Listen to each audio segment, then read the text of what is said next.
Welcome back to clean news Rajasthan की 10 फटाफट बड़ी खबरों में आपका स्वागत है। इससे पहले आप न्यूज को कहां से देख रहे हैं हमें कमेंट्स में बताना बिल्कुल न भूलें। साथ ही वीडियो को लाइक और चैनल को सब्सक्राइब भी करें।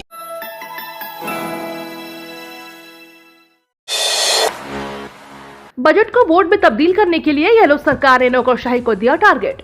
सीएम अशोक गहलोत ने बजट को वोट बैंक में तब्दील करने के लिए नौकरशाही को टारगेट दिया है। इस टारगेट के जरिए गहलोत आम जन को साधेंगे ताकि विधानसभा चुनाव में कांग्रेस को वोट मिल सके और कांग्रेस सरकार रिपीट हो सके। विधानसभा में गहलोत सरकार का बजट पेश हो चुका है और इस पर अभी चर्चा चल रही है। चर्चा के बाद 16 फरवरी को सरकार की ओर से जवाब पेश किया जाएगा और उसमें कुछ घोषणाएं और भी होनी बाकी है। इससे पहले ही गहलोत सरकार की ओर से इन घोषणाओं को पूरा करने के निर्देश जारी किए जा रहे हैं। हालांकि बजट मार्च तक पारित होगा और 1 अप्रैल से लागू किया जाएगा। वहीं गहलोत सरकार ने बजट को भुनाने का काम भी शुरू कर दिया है। पूरे प्रदेश में इसके होर्डिंग्स लगाए जा रहे हैं और उनमें घोषणाओं को दिखाया जा रहा है। जेकेके में 20 फरवरी तक भारत रंग महोत्सव। राष्ट्रीय नाट्य विद्यालय दिल्ली की ओर से आजादी के अमृत महोत्सव के तहत 22वें भारत रंग महोत्सव का आयोजन किया जा रहा है, जिसके तहत राजधानी जयपुर में मंगलवार में महोत्सव का आगाज हुआ। 20 फरवरी तक जेकेके के रंगायन सभागार में कुछ 6 नाटकों का मंचन होगा। यह उत्सव जयपुर के अलावा दिल्ली, राजमुंद्री, रांची, गुवाहाटी, जम्मू, श्रीनगर, भोपाल, नासिक और केवड़िया सहित कुल 10 शहरों में थिएटर से जुड़ी विभिन्न गतिविधियों का आयोजन करेगा। महोत्सव में कुल 80 नाटकों का होगा, जिसमें देश भर के कलाकार अपनी भागीदारी निभाएंगे। एजेंसियां दबाव में हैं। बीबीसी के ऑफिस पर आईटी रेड पर बोले अशोक गहलोत। राजस्थान के सीएम अशोक गहलोत ने बीबीसी पर आयकर विभाग के छापों पर मोदी सरकार की आलोचना की है। सीएम अशोक गहलोत ने कोटा में मीडिया से रूबरू होते हुए सीएम अशोक गहलोत ने कहा कि सभी एजेंसियों को निष्पक्ष रूप से काम करना चाहिए, लेकिन एजेंसियों को भी दबाव में काम करना पड़ रहा है। सीएम ने कहा कि मंगलवार को कोटा एयरपोर्ट पर मीडिया से बातचीत करते हुए बीबीसी पर छापे के संबंध में भारतीय जनता पार्टी और एनडीए सरकार को घेरा है। उन्होंने कहा कि बीबीसी को टारगेट बनाने से देश की बदनामी विश्व में हुई है। बीबीसी पर छापे क्यों डाले गए, यह जानकारी देश की जनता को देनी होगी। बीबीसी की क्रेडिबिलिटी एक्स्ट्राऑर्डिनरी है और यह पूरे विश्व में है। मैं 40 साल से देख रहा हूं कि बीबीसी की न्यूज पर आज भी लोगों में विश्वास है। ऐसे में केंद्र सरकार को छापा के कारण देशवासियों को बताना चाहिए। भोपाल के लिए चलेगी स्पेशल ट्रेन। रेलवे जयपुर से 16 और 18 फरवरी को चलाएगा गाड़ी। रेलवे ने सावे के सीजन में अतिरिक्त यात्री भार को देखते हुए जयपुर से भोपाल के बीच 2 स्पेशल ट्रेन चलाने का निर्णय किया है। यह ट्रेन 16 और 18 फरवरी को जयपुर से अजमेर, भीलवाड़ा, किशनगंज के रास्ते संचालित होगी। उत्तर पश्चिम रेलवे से जारी शेड्यूल के मुताबिक गाड़ी संख्या 09731 जयपुर भोपाल स्पेशल गाड़ी 16 और 18 फरवरी को जयपुर से दोपहर 3:30 बजे भोपाल के लिए चलेगी, जो अगले दिन सुबह 6:20 पर भोपाल पहुंचेगी। वापसी में गाड़ी संख्या 09732 भोपाल जयपुर 17 और 19 फरवरी को भोपाल से सुबह 9:45 बजे चलेगी, जो रात 2 बजे जयपुर पहुंचेगी। ये ट्रेन इस दौरान किशनगढ़, अजमेर, विजयनगर, भीलवाड़ा, चित्तौड़गढ़, नीमच, रतलाम, उज्जैन और सीहोर स्टेशनों पर स्टॉपेज देगी। गहलोत सरकार को लेकर क्या बोल गए अमित शाह, जानिए पूरा मामला। केंद्रीय गृह मंत्री अमित शाह ने दावा किया है कि राजस्थान में भाजपा की सरकार बनेगी। बीजेपी राजस्थान विधानसभा चुनाव में जीत हासिल करेगी। अमित शाह ने एक इंटरव्यू में कहा कि राजस्थान में इसी साल के अंत में विधानसभा चुनाव होने हैं।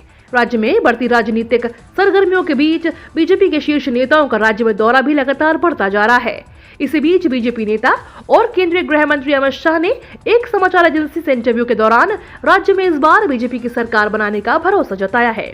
अमित शाह ने कहा कि राजस्थान समेत चारों राज्य भारतीय जनता पार्टी के मजबूत राज्य हैं और वहां बीजेपी की सरकार रिपीट होगी।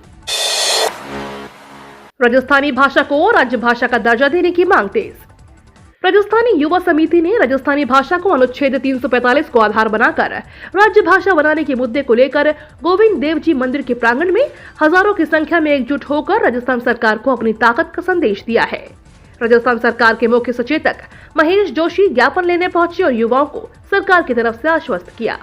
राजस्थानी युवा समिति के राष्ट्रीय सलाहकार राजवीर सिंह चलकोई ने बताया कि ये सरकार खुद को राजा मान बैठी है और युवाओं के साथ अच्छा आचरण नहीं कर रही है। इसलिए युवा समिति और युवाओं की ये भीड़ जयपुर के असली राजा गोविंद देव सिंह को ज्ञापन देने आई है। घटनास्थल पर जमा हुई हजारों की भीड़ इकट्ठी होते देख राजस्थान सरकार के मुख्य सचेतक महेश जोशी ज्ञापन लेने पहुंचे और युवाओं को सरकार की तरफ से आश्वस्त किया। दिल्ली मुंबई एक्सप्रेसवे पर कल रात 12 बजे से लगा टोल। दिल्ली मुंबई एक्सप्रेसवे पर सोहना से बड़कापाड़ा के बीच 15 फरवरी की रात 12 बजे से टोल वसूलना शुरू कर दिया गया। उल्लेखनीय है कि रविवार को प्रधानमंत्री नरेंद्र मोदी ने इसका लोकार्पण किया था। अब national highway authority of India यानी NHAI ने टोल वसूली के लिए सार्वजनिक नोटिस जारी कर दिया है।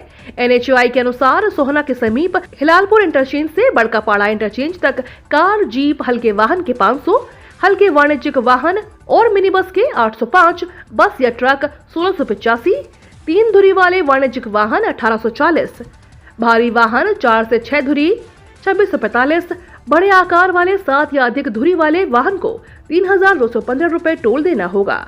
यह दूरी कुल 228 किलोमीटर की है। 3 फीट की गहराई की उर्वरता बताएगा ड्रोन। प्रदेश के IT और इलेक्ट्रॉनिक्स मंत्री योगेंद्र उपाध्याय ने G20 सम्मेलन में विभाग की प्रदर्शनी का उद्घाटन किया। प्रदर्शनी में डिजिटल इंडिया की झलक दिखाई दी है। मंत्री ने स्टॉलों को देखा और जानकारी हासिल की। प्रदर्शनी में मापल्स इंडिया ने आसानी से लोकेशंस हासिल करने की तकनीक साझा की। सिविल 20 ने स्वयंसेवी संस्थाओं के क्रियाकलापों की जानकारी कैसे शासन को तकनीक की मदद से मुहैया कराई जाती है, इसे दिखाया। प्रदर्शनी में मिलेंद्र राज ने ड्रोन के माध्यम से जमीन में 3 फीट की गहराई तक उर्वरकता की जानकारी हासिल करने की तकनीक दिखाई। माइटी ने डिजिटल एक्सपीरियंस सेंटर की कार्यप्रणाली को समझाया।